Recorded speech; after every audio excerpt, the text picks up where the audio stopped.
Hey everyone, good morning. We're gonna do a little casual garden stroll here. I'll tell you about that in a second. First, it's been a little bit since we've done mail, and I've had a few things coming in, and then one other one that I'll have to tell you about. So let's get to this. So this is part of the postcard project. Sometimes people send me other things too, but this is part of the postcard project, and this is a thing where we share gardens, things we've seen in gardens that have been inspirational to us. Here we go. I love your YouTube gardening tips and ideas. Thank you very much. You have a beautiful area for gardening. I'm enjoying watching the development of so many gardens. I sent a picture of poppies, which were winter sown in the snow. Only a few sprouted, but it was fun. This is from Doris, and Doris is showing us a beautiful poppy there. Thank you for sending that, Doris. Yeah, well, for me, I'm telling you, just an amazing poppy year. I've shared this before, but everything that's was an annual grown from seed over winter, basically, did really well, including weeds. And my thought on that is because we had a very cool and generally damp spring, and that was good for germinating seeds, but also I feel that perennials were really late to put foliage on and start flushing out. So I think that there was less competition for seeds. So I think in addition to the fact that the germination was optimal for them, I also feel like they had light. So that's why I think it was such a good year for seed stuff. Fortunately, I have to absolutely destroy this envelope to get in here. This is from Deborah Smith in Greensboro, North Carolina. And I can already see this is going to be a great public garden. Okay. Hi, Erin. We finally visited 3 gardens just a car ride away. Isn't that funny how it takes us so long to go see gardens? Like the gardens that are closer to us, we don't often see as often as gardens that are farther away.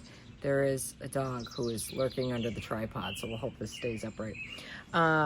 This spring, after living in North Carolina for over 6 years, the first was South Carolina Botanical Garden at Clemson University. Next was the State Botanical Garden of Georgia in Athens, Georgia, and then the Atlanta Botanical Garden. They were all delightful and inspiring, each in their own way. We are fortunate enough to live only an hour away from some great gardens here in North Carolina: Juniper Level Botanical Garden / Plant Delights, J.C. Ralston Arboretum, Sarah P. Duke Gardens, and North Carolina Botanical Garden. We enjoy all your content. This is from Tom and Debbie. Thank you so much, Tom and Debbie. You guys are right in Jim Putnam land over there, and he, of course, talks about those places all the time. Okay, Atlanta Botanical Garden. High marks on your brochure here, because that is beautiful. Your map. Oh, God, I love a good map. I mean, in addition to the fact that otherwise you get lost in these places, but just fabulous. All sorts of good information. Really nice. And then this is for South Carolina Botanical Garden at Clemson, which also has, the map, but all the information on the back. I tell you what, it will get added to my list of all the places I need to go visit. Now the last one, and I have to say, this is really quite an embarrassment. I'm looking at this emerged out of a drawer. And I know exactly what happened here. So we are more of a leave the mail out, not that you get as much mail anymore, but we're sort of a leave the mail out until you deal with it kind of household. But if we're having guests over or something, a lot of things get jammed in places. And I cleaned out a drawer the other day, and I'm certain that's what happened, because Jane Holman of Richmond, Indiana sent this to me May 15th, 2023. So sorry, Jane, I really apologize. Unfortunately, you got caught up in the drawer. So,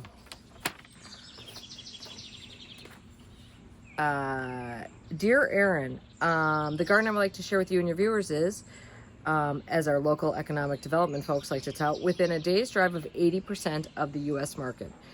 Located on National Road US 40, just a couple miles off at Interstate 70 in East Central Indiana, the Richmond Rose Garden is a gem within our community. It's well worth taking a break during vacation or business travels to stop and smell the roses. Riot of Color peaks in June and continues throughout the summer. It draws in visitors as they travel down Main Street in Richmond, Indiana. The garden is one of only 130 All-America Rose Selection Board public display gardens in the nation. Of special note, this beautiful garden is completely maintained by volunteers. Great to view and enjoy the beauty of all the roses. without the chore of maintaining these sometimes fussy plants. And the best part, the garden is free to visit. So Jane, thank you for letting us know about that. Here you go. This is the flyer. So if you're a rose person, and even if you're not, I mean, who doesn't enjoy looking at roses, even if you're not like personally into roses, or growing a lot of them. So there we go. Looks like they have a signature event every June. So we've missed that, like 3 years in a row since Jane sent this over. But richmondrosegarden.com, check it out. Okay, now about the tour. I actually started what we used to call a sip and stroll around here. Basically, last night the lighting was really pretty and I had a few moments, and I knew today was going to be a bit of a busy day. So I just kind of shot some stuff walking around the garden, and it's the usual jumbly mess with, you know, balancing a wine glass and you know, just kind of pointing out things. But I think I did hit the highlights of it. One thing I just want to briefly touch base on a little bit more, which you'll see again. But I just want to touch base on a change made to a container. And then just a couple of sort of programming notes. There will be no casual garden stroll next weekend. We will pick them up the following weekend. And I will be on Mackinac Island a week from Monday. If you happen to be around and you happen to see me walking down the street, say hi. Just in case anyone's planning trips up there. Let's go take a look at the one thing I want to show you, and then I'm just going to roll right into what I filmed last night. All right, so this is what you'll see in the video that's coming up next. Is I did make some changes to the urn, and let me kind of come over here so you can kind of see. So when we planted the urn, I planted this with that cascading hydrangea, fairy tale green. And you know, those were nice, big, beautiful plants when I got them. And you can see things are different here. I'm explaining why. Those hydrangeas were blooming way ahead of when they would have normally here. And so as many of you know, like a lot of you, we got that, you know, it was quite cool. Very cool spring. And then all of a sudden it was like 95 and I was gone during that time. So, everything else in this container was just fine, so I don't think it was a lack of water. I just think that those flowers just got crisp. So every single flower got just basically fried. So I actually mentioned this last week in the garden stroll and asked for those of you who had experience with that plant if it rebloomed. And then I talked to some people with some more knowledge of that plant, and they all said, no, pretty much once the flowers last a long time, but if something happens to those flowers, then you're pretty much shot. So those came out, and I put in some Dippledinia, which is the, you know, that's like the cousin to Mandevilla, but it's more of a mounding plant. And then I added in some of these Selenia begonias as well, which I really had to pry those things in there. So everything else is looking really good. I'm going to be honest with you. This is a better version of this container, in my opinion. I think this looks better and will continue to look better than the hydrangeas did, because there's a glossiness to that Dippledinia foliage that was lacking a little bit. And I do think the addition of the light yellow in there is actually really good with the purple that we have going. Everything else is looking good. In fact, the elegant feather is doing fabulous, and I'm really happy about that. I'm happy I chose that for the center of that. So that is the only update other than what you're about to see from that. So it's Saturday evening, and there's actually a really big party a couple houses down, so you might hear some hooting and hollering. I thought we'd just start up here. Brugmansia at the top there is very much loving life, more so than any other plant in that pot. I think I'm going to replace this. I love this pot. It's fiberglass, it's round, it matches the other white plant. I'm not really a white planter person, but I think on this deck, given that things are white, trim is white, it works. I think I need to get a bigger version of that pot. This is Aurelia Silver Umbrella here, which is just always just a stunner. Probably should be pruning a little bit. That's hanging out. We've got very wide stairs here. I don't mind it hanging there. Here is Etoile Violet Clematis making its way up the stairs, looking just perfect. Purpley perfect. There's some Haas Halo hydrangeas starting to bloom there. Those are looking good. On the top here, these are all limelights. It's like a little limelight hedge. I think I need to probably, you can see, got like a little sign of chlorosis happening there. I probably should get some iron on there. I gave this willow a very severe prune last year, and now it's just like got a wild hair. I probably need to prune it again. I just want to hit the highlights. I'm going to actually possibly film a proper garden tour video, so we'll save some of that. But this is Royal Sunset Lily is blooming. So it's blooming here, and then I have more. Sorry, I'm whipping you around way too fast, I know. And then we have more over here. This is really funny. I first saw this lily in a Jack Barnwell planting on Mackinac Island, and it was like 18 inches tall. Here, we're 3.5 feet easy. Looks great though with Popstar hydrangea blooming there. Gosh, I mean, give me a blue hydrangea any day. On this planter, which I would say of all the planters that I did in that one video, this was probably like the most, I don't know if that's gonna work. And actually, I'm really loving it. The Kent Beauty ornamental oregano is looking beauty. This pink scavola, this is Star Diva, is looking really good. And here we've got summer hyacinth just about to bloom, so that's looking great. The bamboo stakes you see behind it, I have put the stakes in for the dahlias that grow there. And so I think I can finally sort of show you this border, which honestly doesn't have a lot of color yet because we're waiting for some of these. I mean, the dahlias bring the color for the most part here. But we do have these Lavender Lady mangaves. So we've got 5 of them throughout this border, bringing that structure, repetition. Campfire Bidens throughout there. We've got the dahlias in the back, which will bring some color. And then I also have the Violet Night Lobularia in there. And then there's a bunch of, I actually put a couple snapdragons in there too. I don't know if those will do anything. We've got some salvia. Here's the salvia and some nicotiana. So we'll get some color going there. And then here is the window box, which is looking really good. You can see over here that the Fiona Sunrise Jasmine is starting to go up. Behind there, you can just see in between the cordylines, which are the purple grassy texture, you can just see, as I hold my phone up here, some chartreuse between that, and that is that mini me chartreuse, which I think is starting to get some height. This is this grapefruit, double grapefruit Super Bells that's new next year for Proven Winners. It was sent to the sample plant. It's a little pastel-y, but also maybe really good. We're gonna see.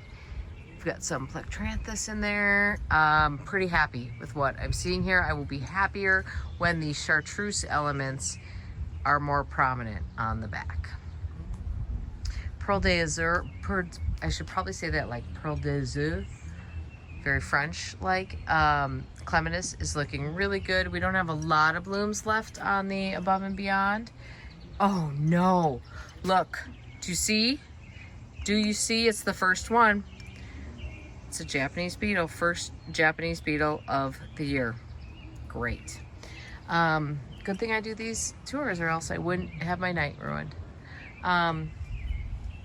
Here is, I think I might have shown you this last week actually, but this is this, I planted this in a video. I think I might need to clean my, sorry. Okay, these are Honka dahlias. I planted these in a video about planting dahlias in containers. I put 3 in there, tubers, and I gotta say, I think they look, what is the deal? There we go. I think they look really, really good. Speaking of, actually a lot of stuff is looking good. It's finally kind of popping. Here is this planter to give you an update so you can see how much that banana, that's a new one this year, has grown since we planted it out. I think the best thing in this whole planter might be this Indian Dunes geranium, which is bringing in all the colors of this planter. I'm loving it. I just ran into the other one. Here's a quick view of the circle garden. That's Selena clematis blooming like crazy here. There are several clematis in here. Down here, I can see we've got one down here starting. This is Star River. Why is the focus so terrible tonight? I want to give you a little bit of a wide view of this front border, which changes all the time. So none of the dahlias are blooming yet. This is not a surprise. I literally just planted a lot of them like 2 weeks ago. But what is blooming are these tiny tough stuff hydrangeas, which this is a Mountain Serrata. And so this is one of them that's pH dependent. So we actually get sort of this lavender color down here, lavender here, and then we go down here, a lot more pink down here. It's just, I do treat with aluminum sulfate when I think of it, but clearly some get more than others. This sort of monstrosity back here is the Kinsley's Ghost Honeysuckle, which I have sort of formed as a tree.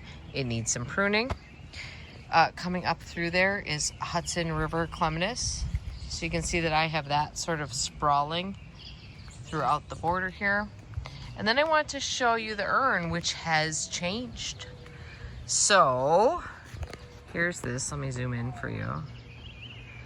So when I planted this, over on the sides were these sort of Princess Leia style earmuffs of Cascade Fairy Trail Green Cascading Hydrangea.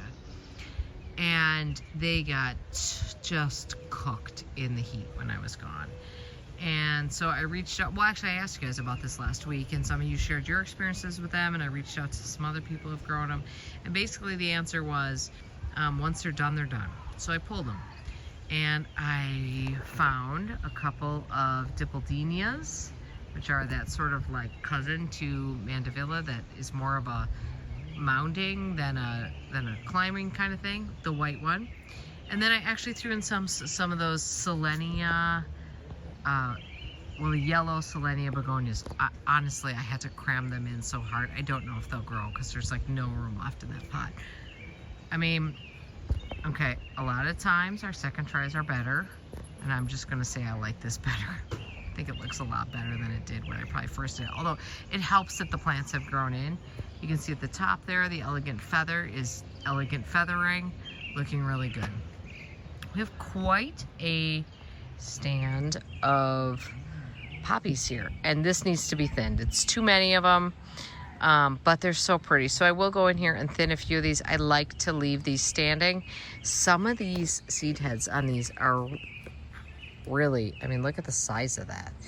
Really big and beautiful. I think the seed heads are as beautiful as the flowers. So I just need to thin those out a little bit. Oh, exciting news on the pineapples that are growing across the front here. This is Mila pineapple from the Southern Living Plants collection.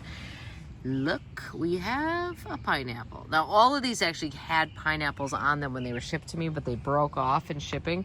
So we have produced another pineapple. They are edible. We'll see what happens with them. They're mini though. I just have to say, just for a moment here, this orange and blue combo is pretty good. I am so, let me back up so you can kind of get the whole view of the path. The way this path is looking this year is kind of how I envisioned this from the beginning. I wanted you not to be able to see around the curves. I didn't want it to look like a path to a garage. I wanted it to just look like what's around that corner. And what's great here is that the poppies, which are really, really, really doing well this year, have provided great repetition. So poppies, poppies, poppies. They carry your eye all the way down here. And then, of course, we get these moments of obscurity, not obscurity, but of an obscured view, which makes you want to know what's beyond it. This little garden right here is looking good. Everything needs a little bit of, it all needs attention, but here's the white wands Veronica. I think this was starting to bloom last week. It's blooming out pretty quick, a little quicker than it usually does. You can see like the flowers are just at the top. I will cut this back and this will rebloom. This is a clematis here This is Elba luxurians, and it's a strange little guy because it's white with these green tips. This is what grows up this spruce, and it's subtle. For a clematis, it's quite subtle. It actually, I think, well, it really makes the spruce look good, I think. This Japanese maple, this is Acer Shirazawa Moonrise, has put on so much growth this year that it's actually like weeping, which it's not really supposed to be weeping. And then this front border, we've got more of those pink scaevolas. The tiny quickfire hydrangea. I think I told you last week, like, I want to love this hydrangea. I wish it performed a little bit better. But it's performing pretty well there, so it looks pretty good there. I've got some zinnias planted in there. This will be more of an annual show here. And then as we come around, actually, I lie. Look at this. We do have I think this is the first dahlia to bloom other than that Rad Raz. This is creme de cassis, I think. Creme de cassis or creme de cognac? This is cognac, probably. Anyway, that's a pretty one. And we do have a flower here on Eclipse hydrangea. I mentioned just briefly this Thai giant colocasia. I picked this pot up off the ground the other day, and about, conservatively, 3 gallons of water drained out the bottom. It was totally plugged up because it was sitting right on the soil. I don't know. You can tell the leaves are, I don't think it's happy.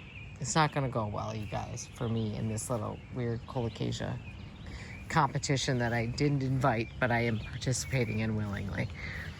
Over here, you'll notice this has changed quite a bit, and I mentioned this last week. I cut back the lady's mantle that was in here. So last week, I mean, I like that look. One person said it looks really messy. Listen, guys, this garden, one of you described this garden as on the edge of chaos. And I think it's the perfect description of this garden. It's always just ready to be way too much. But I did cut this back. And actually, I mean, some of this is actually reblooming. Not reblooming, starting to put up new foliage. It already was, actually. So this border will look, it looks obviously wretched right now. It will look so much better. But what's nice is that I did put some new plants in there. I put in this, this is some type of dianthus with a C. And it didn't really get much of a chance to do much because it was really covered up by that lady's mantle. So now hopefully that's going to get a chance to do some growing. Then I'm going to be able to come in here, prune up the willow that's gone rogue again, clean all this out, and I can actually get to that stuff. I mean, when that lady's mantle is blooming, it's just hard to get to anything. There's a really good phlox there that was a pass-along plant. I don't know what it is. I don't think it's David. Could be. It's white. Could be. It's just a really good phlox in there. And these are some lilies that I planted last year, and they're really funky and weird, and I can't remember the name of them at all, but there they are. Here's the banana. This is banana number 1, the original banana. Looking happy, putting out leaves. And as we come over here, this planter I'm loving it so much. So, pretty simple planter. It's Mona Plectranthus Magic. Mona Magic Plectranthus in the top. And then we've got this beautiful Transcantia. And then I think those are Beacon Impatiens in there. And it's pretty simple, but also I adore it. Love it. Love that planter. We talked about this last week. This is Gatsby Glow Hydrangea, all looking good. Everything in here is looking pretty good. No sign of the caladium bulbs that I planted whatsoever. So I have to run out to the vegetable garden to go get some lettuce, so we might as well make that part of the video, right? Look here, while we're walking this way. Well, first of all, we have a few tough stuff hydrangea blooming. A little bit of liatris just starting. And the flowerful hydrangeas are just starting to bloom. Are we not impressed with the foliage color on these? I mean, I just think the foliage color is just absolutely outstanding, and I do not remember my Annabelles having foliage that color. I don't, I pulled them all out to grow these, but I am thinking that looks pretty darn good right there. Over here, for contrast, this is another Haas Halo. Certainly lighter, and this is over here, this guy, that's an incredible. I just think the foliage color is just really, really good on those. Okay, here we've got some tropical milk. What did we call this? It's not tropical. What milkweed is that? Somebody knows. Scream at the YouTube video. It'll help. How long have we seen this Astrantia blooming? 4 weeks at least. So we'll be working at the Stacky's Humalo.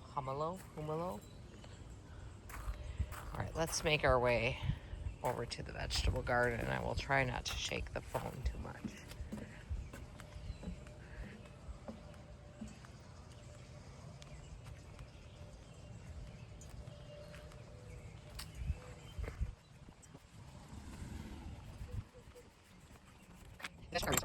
The vegetable garden is an unholy mess. It will be dealt with tomorrow, but you must ignore the weeds in the gravel because I need to deal with them. Okay. I cut a bunch of flowers today, so there's not a lot of flowers left in here. I did make a little bouquet for myself. This is the garlic.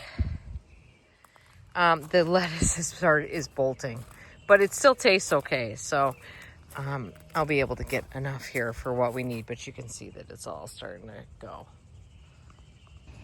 There's what we have. Normally my lettuce lasts much, much, much longer, but with that heat, it just all kind of started going nuts. One dahlia seedling popped up in this bed, so I'm gonna let it go. Who am I to tell it it can't be there? The ginger that I had planted in the stock tank pond died. I don't get it. I thought maybe it was because it was too deep, which was only like, it was only underwater by a few inches. So I pulled it out, and then it really died once I pulled it out. So this is what we have. I'm happy with this little medley here. The lotus is blooming nicely, looking good. We've got all the whatever. I can't even remember what half of these things are called, but it looks, let's go with this. It looks pretty good. Got to move those trays over there. There's nothing to show you in this garden that's interesting right now because I planted everything so incredibly late. That's the tomatoes. That's where my tomatoes are at. They're all about 18 inches tall. I just got behind, and I want to be a really good vegetable gardener. I don't think it's ever going to happen, to be perfectly honest. Another plant that I think I've been showing you blooming at least for a month, if not longer, is this Nepeta subsessilis Prelude Blue. It will bloom again, by the way, if I cut this back, but it still gosh, I bet you it's 6 weeks, maybe in 2 months now. It is just an outstanding plant. Somebody asked me last week how the Calamintha Nepeta Montrose White was doing. There you go. That's it. I think that's one of the new ones I planted. That one's blooming because it was probably grown somewhere else. But anyways, it looks great. Looking really good. Oh boy, I don't want to lose my lettuce. Well, that's the branch that fell, that dead stuff that you see. That's the branch that fell down that I was filming last week. More subsessilis here. Oh, here, good. We're going around this corner, and this part of the garden is looking really good. Here's some feverfew. I should have put that in my bouquet today. One thing you'll notice on this corner is that the big apple dogwood is gone. It definitely died. So I don't know why. I think the only thing I can come up with is that it's too wet in this spot. But let's talk about what's looking really good, which is look at this corner of the garden right here. I'm super happy with how this is looking. So let's talk about the plants we have. Hang on, I gotta set my lettuce and my wine down.